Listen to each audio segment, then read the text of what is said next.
د تیر کال د اګست میاشتې پر 15مه نیټه په افغانستان کې د طالبانو لخوا د واک تر نیول کېدو وروسته پر دغې ډلې باندې د وژنو، ربړونو او د بشري حقونو تر پښو لاندې کولو تورونه لګول سوي دي. د ملګرو ملتونو سرمنشي انټوني ګوتریش بیا ویلي دي چې سازمان یې د طالبانو پر وړاندې داسې د اعتبار وړ تورونه اورېدلي دي چې له مخې دغې ډلې تر سلو ډېر د پخواني حکومت غړي د غچ اخیستنو په پیښو کې وژلي دي. طالبان بیا ډېر دغه تورونه ردوي او ادعا کوي چې د دغه شان پیښو د مخنیوي لپاره یې د خپلو لیکو د تصفیې کمیسیون رامنځته کړی. زه د همدې کمیسیون له مشر مفتي لطیف الله حکیمي سره په دې مرکه کې پر طالبانو د لګېدلو تورونو په اړه خبرې کوم. ښاغلی حکیمي، راځئ پیل د ملګرو ملتونو د سرمنشي له خبرو وکړو. تاسو له څو موردو وژنو خبر یاست او څه مو کړي؟ بسم الله الرحمن الرحیم. راپور دوه ځلې نشر شو، ستاسې به په یاد د ملګرو ملتونو لخوا او یو وارې د بشر حقوقو دفاع سازمان یو سواش لخوا نشر شو. همدغه ته ورته راپور و. په هغه کې په اسلامي امارت باندې تورن لګول شوي وو چې پخواني کسان د تېرې اداره کې چې کار کاوه هغوی یې اشکنجه کړي او یا یې وژلي، تر سلو زیات کسان فکر کوم دوی راپور ورکړی وو چې وژل شوي دي. خو په حقیقت کې دا څه چې دوی وایي دا فیسبوکي راپورونه دي. زه تاته یو نمونه ووایم. ما ته یو راپور راغی 43 کسان چې د ارزګان په ولایت کې دا کسان وژل شوي دي. نومونه او شهرت یې ټول وو.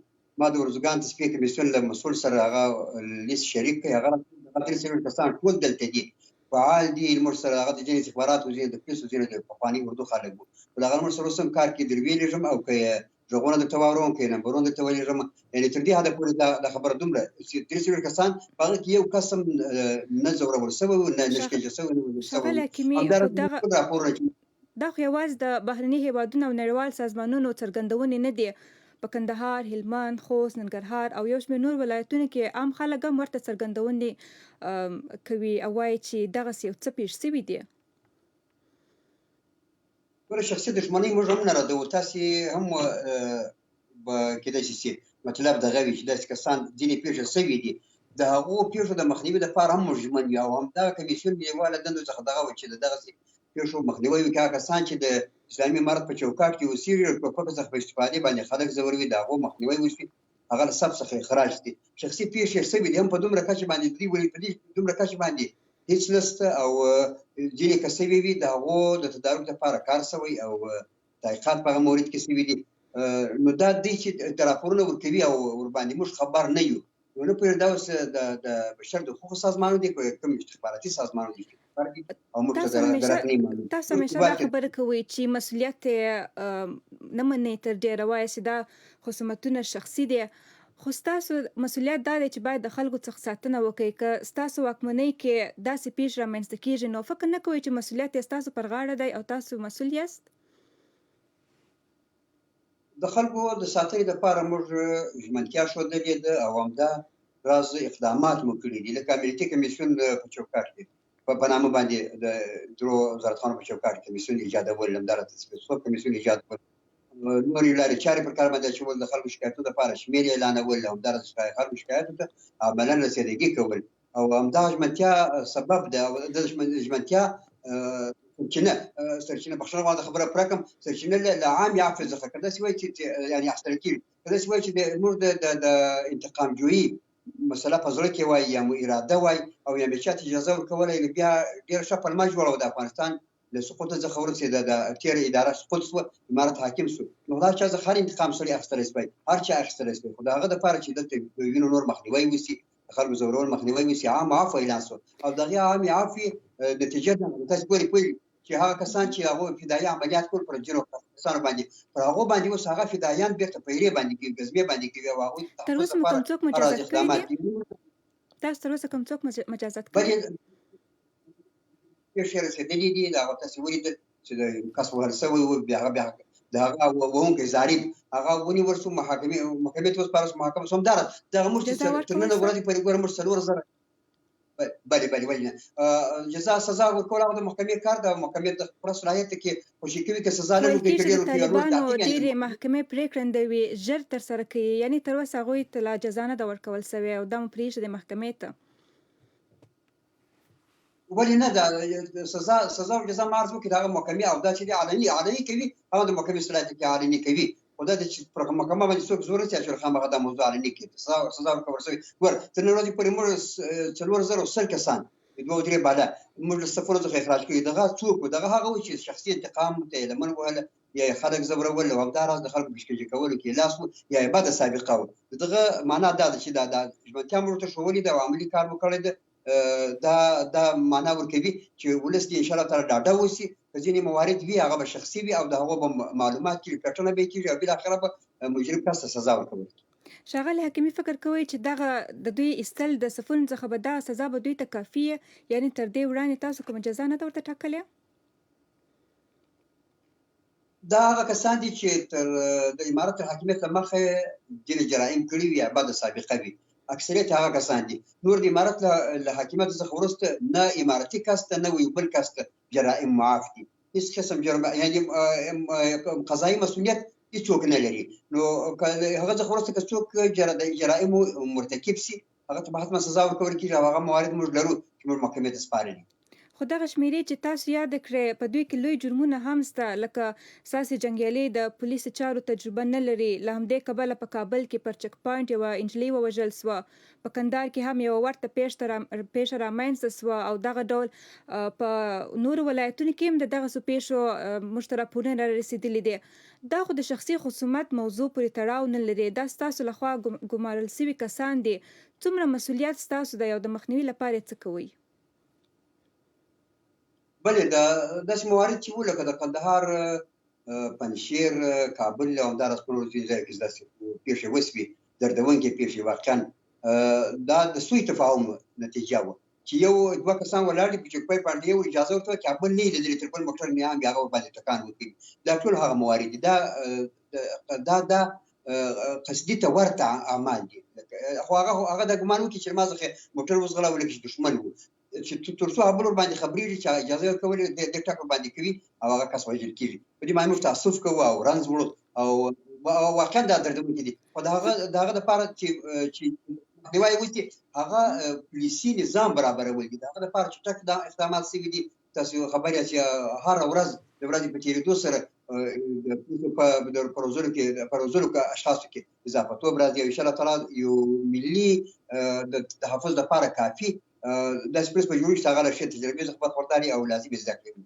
تاسو فکر نه کوئ چې د دغو ډول پیښو ډېر مسؤل د طالب چارواکي دي، یعنې هغوی ګرم دي؟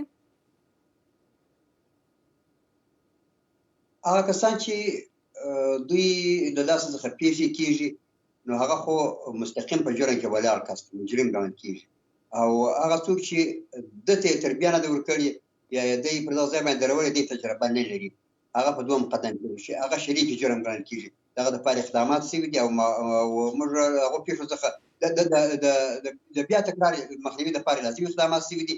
او دا پیښې په هر هېواد کې کېږي، داسې نه چې یوازې په افغانستان کې دي. او بیا داسې نوی نظام وي، هغوی ټول تجربه د حکومتدارۍ دی یا د پولیسي زندګۍ د دوی ټوله 6 میاشتې وي، او په دې وخت کې دوی ته لازم تجربه هم نه ولري او زده کړې هم نه وي.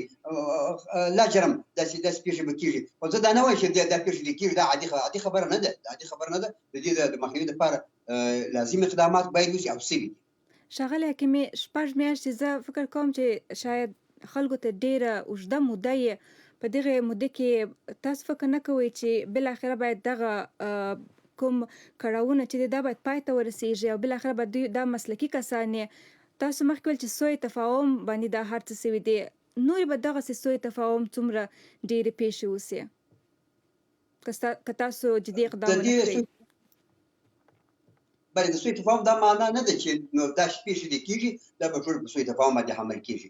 دا په دې باندې سړی نه ځان خلاصولی شي او نه د نظام لخوا څخه دفاع کولی شي. زه دا وایم چې هغه څوک چې په قصد باندې دا کارونه نه کوي او دغه د تدارک دپاره ژمن وي، د مخنیوي دپاره یې متعهد وي، د پولیسو د منظمو پولیسو جوړولو دپاره یې مټې رابډ وهلي وي او کار یې کړی وي، او همداراز د دغه پولیسو د داسې سمولو دپاره چې په نړیواله سطحه باندې د منلو وړ پولیس شي او خپله وظیفه په پوره ایماندارۍ سره انجام کړي او د خلکو ځورولو د خلاص واخلي. دا یو اوږد مزل ده. دا ټکي مهم دي او کار غواړي او پر هغه باندې تر خپله وسه پورې کار د کورني چارو وزارت کړی. ښاغلی حکیمي، د دې ترڅنګ موږ ځینې نور راپورونه هم درلودل چې په هرات ولایت کې ډېر خلکو د دې څخه سر ټکوی چې ګواکې طالبان ډېر خپل خپلوان په دغه څوکیانو کې د اماراتو کښېنوي او ډېری یې هم ډېر کم تجربه کسان دي، د دوی سره هم بد چلند کوي، اصلا په کار باندې هم نه پوهېږي. تر کومه کچه دا خبره حقیقت لري او تاسو څه وخت کدرونه راولي د دوی پر ځای باندې کښېنوئ؟ ګوره دا ټول کسان په هیڅ نظام کې هم مسلکي نه وي او نه داسې څوک ښوولی شي چې ټول کسان دې له الفه تر یا پورې ټول مسلکي کدرونه وي او په هر وخت کې دې وي. ما عرض وکړئ چې د نظام د پیاوړتیا دغه د خپل د نظام د قوت لپاره مهم ده چې باید مسلکي کسان وکړي. دا نه چې زه اوس فقط دومره وایم چې وایم دا د ولس لپاره یو ښه زیری دی، بلکې دا وایم چې دا د نظام د تقویت لپاره د ولس د هوساینې لپاره دغه اړینه خبره ده او ډېره لازمه ده او نه مسلکیتوب په ځینو ځایو کې شته. دا موږ نه ردوو چې موږ نه وایو چې 100% زموږ کسان دا چې په چوکیو باندې دا ټول مسلکیان دي. موږ دا وایو چې په دوی کې هغه کسان چې په دا نظام ته ژمن وي، جوهر هم ورپکښې وي د کار کولو او د ماده د انفعال یې هم وي چې شی زده کولی شي او همداراز د ولس سره خواخوږي هم لري. ما د سابقه هم ونه لري په غلاو په دغه باندې په لوټ باندې او په جرایم باندې هم ملوث نه وي. نو همداراز کسان پیدا کول خو ضروري دي. البته مسلکیتوب یو پدیده ده، یعنې موږ باید هغه په پام کې ونیسو او هغه ته ژمنتیا د مشرتابه مقام لري. په ځینو مواردو کې به خامخا داسې ځینو ځایو کې به تاسو ته ویل شوي وي چې غیر مسلکي کسان شته. دغه معنا دا نه ده چې ټول مسلکیان دي او نه موږ دغسې وایو چې ټول نه دي مسلکیان. ښاغلی حکیمي، که دغه موضوع ته راسو، موږ په دغه هیواد کې 20 کاله شاید په ډېرو ځوانانو باندې ډېره پانګونه سوې یې، خپله هم کدرونه لرو چې په همدغه پولیسو کې او په ډېرو چارو کې په تېر نظام کې د نجیب په حکومت کې او همدا ډول د تېر جمهوریت کې هم کار کړی دی. ولې هغوی دغه کارونو ته نه ګماري چې د خلکو مشکلات هم راکم سي، شکایات هم راکم سي؟ تاسو ته معلومه ده چې حاکم نظام په قرار باندې دا کار هم وکړي. هغه کسان چې هغوی ما چې مخکې ذکر کړو هغه مواصفات ولري حتما به په کار کې راځي. زه خپله باید د خپلې ادارې څخه په دفاع کې یو ټکی ووایم. تر 300 زیات ما سره په سر مفتش د ملي پوځ سر مفتش ما سره تر 300 تنه زیات کار کوي او هغوی مطلق مسلکي دي. هغه کسان دي چې هغوی په خپله وایي موږ په سر کې داسې کس وي چې هغه په امارت کې دا د تېر حکومت کسان دي. د تېر حکومت کسان دي، مطلق د تېر حکومت کسان دي. او یوه لا بله باید علاوه کړم چې دلته د تشریع تسلل د دې لپاره چې دا موضوع نه وي او له بیخه څخه وښي دي. دغه دپاره ما په صراحت سره وویل ملګرو ته زما د دفتر امیر او نورو ته چې ما مطلق مفتش ولې 2 کسان په ټول سر مفتشیت کې 2 نفره تشه یو ما نور کسان او 6 نفره مو راوستو. د دې لپاره چې هغو ته ونډه ورکول شي. البته مسلکي کسان، ژمن کسان، د وطن خواخوږي کسان چې په جرایمو کې ملوث نه وي او دا په تېر کې چې وو هغه مطلق ټول له ما سره اوس هم کار کوي. دا د ټول نظام په سطحه څومره عملي ده؟ د ټول نظام په سطحه باندې ښه خبره ده چې ژمنتیا ورته شته. عملي خو به په قرار باندې تاسو دې معلومه وي. هغه کسان چې هغوی څه په ځان کې لیدل او برابر نه وي، یا نظام سره ځان نه سوی عیارولی، یا جواب نه سوی ویلی، یا بیرېدلو له او بده سابقه یې وه، هغوی اکثریت وتلي دي له هېواده څخه. نو هغه چې پاتې دي د هغو معنا ده چې دا ژمن کسان دي او د هغو مصرفولو ته د هغو څخه خدمت اخیستلو ته بیا موږ ژمنتیا لرو او دا به په وخت باندې اضافه کېږي انشاءالله او ټولې ادارې به مسلکي کېږي. هغه کسان چې د امارت له ادرسه څخه راغلي وي هغوی به له دغو کسانو څخه چې مسلکیان دي څه زده کوي او د وطن خدمت کوي. ښاغلی حکیمي، یوه بله پوښتنه دا ده چې په دا وروستیو کې ډېری هغه ښځې چې مظاهره یې کړې دي او ځینې خبریالان یې ونیول سوې او لا نادرکه دي او خلک ډېر ورته اندېښمن دي چې دا څه سولې، د دې مسؤلیت تاسو منئ؟ دې مسؤلیت خو زموږ ادارو نه ده منلی. نو ما ته خو خپله یو سناریو معلومېږي چې یوې ښځې نیولې کېږي. نو نه پوهېږم ته د شا به د چا لاس وي، د دوی به څه عزایم وي. پروردګار په خبر ده زموږ ادارو منلې نه ده دا خبره او ما چې پوښتنه کړې د زموږ ادارو څخه هغوی وایي چې که موږ سره وایي موږ بیا به د خلاف وکړو چې څه ضرورت و خو د هغو پر دوسیه باندې به مغه ورکړی و یا به کله چې هغوی جرم کړی محکمې د سپارښت تاسو یوه خبره باید یادې وي موږ افغان ولس هغه د اسلامي شاعرو څخه دفاع په لاره کې دا ټول څه کوي هر څه کړي دي نو دغه خو دلته څه سپکې سپورې خبرې وسوې او څه سپک حرکتونه وسو دغه دپاره نو کیدای شي چې یو چا به په خپل سر باندې یا به یو خواخوږي چې هغه چې د اسلامي شاعرو سره ډېر خواخوږي لري هغوی به کیدای شي دا کار کړی وي امارت که منلې وای بیا به دا د دې موضوع چې موږ به په خلاصولو باندې مکلف وو اوس موږ کوشش کوو دا د وطن ښځې دي دغه ښځې دي خو باید د اصلاح لپاره کوشش وشي د راضي کولو کوشش وشي همداراز نورې دا دی نه موږ اضافه بولو یا موږ وایو دا د وطن نه دي دغه هم د وطن خلک دي د وطن ایلو یا ټول موږ د وطن بولو او وطن کې د هغوی په دې هېواد کې د هغوی ټولو حقوق ورته ژمن دي زه دا وایم چې خشونت ته و او تظاهراتو ته و سپکو سپورو ویلو ته ښاغلی حکیمي خو اوس همدا انګېرل کېږي چې دوی خو نادرکه دي خو مسؤلیت یې خو ستاسو دی که دوی نادرکه هم یې تاسو باید پیدا کړئ او د دې ساتنه هم د دغه ټولنې ساتنه چې اوس تاسو حاکم یاست ستاسو په لاس کې دی بالاخره به د دوی سرنوشت څه کېږي دوی به پیدا کوئ د دوی په وړاندې به ستاسو مسؤلیت څه به وکړئ تاسو حتما به پیدا کېږي د نظام ذمهواري ده چې د وطن له هر فرد څخه دفاع وکړي که ما عرض وکړي د دې وطن هر سړی په دې نظام باندې حق لري د دې جملې څخه دغه مېرمنې هم دي خو زه وایم دا مېرمنې د دې پر ځای باندې مېرمنې کار څوک کوي د دې پر ځای خشونت ته لاس واچوي یا د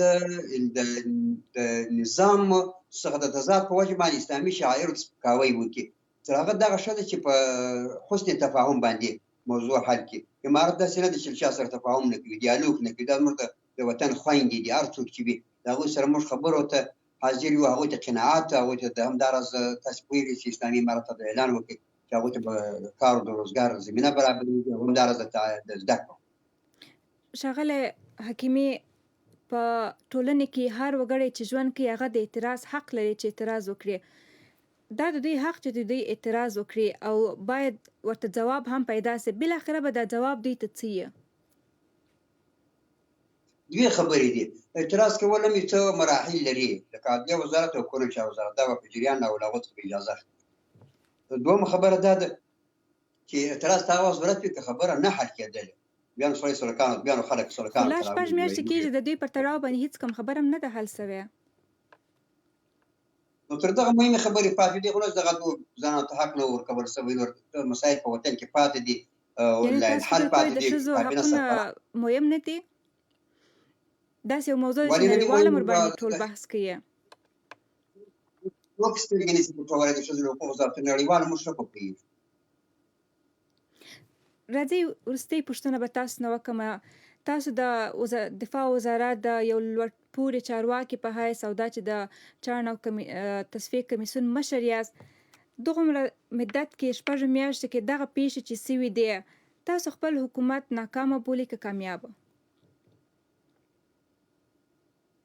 حکومت لومړنۍ مرحلې دي او نوی پیل کړی دی انقلاب ده زه دا وایم که داسې وایي چې دغه د عفو فرمان نه وایي د امارت دغه انعطاف نه وایي د مهرباني ترحم پر ملت باندې او همداراز هر چاته عام عفو لکه دغه د دې هر څوک ځینې برخوردار د هغه څخه استفاده کړي که دا نه وای بیا به ډېر مشکلات وو او دا داسې بېساري کار ده ځکه دلته ګوره تاسې پوهېږئ چې هغه څوک چې هغوی وینې تو کړې وي او 20 کاله یې بد عمل کړي هغه هم دلې ګرځي هغه هم دلې شته دا ډېر ښه انعطاف ده له دغه څخه باید استفاده دا ولس هم وکوي امارت هم دغسې اقدامات نور هم پسې وکوي امارت به کامیاب انشاءالله تعالی وي ځکه چې بدیل یې نشته او دویمه خبره دا ده چې د هر چا و مشورې ته غوږ نیسي سالم انتقاد ته هم غوږ نیسي او د اصلاحاتو راوستلو ته ژمن ښاغلی حکیمي ډېره زیاته مننه چې زموږ بلنه مو ومنله تر بیا پورې ښې چارې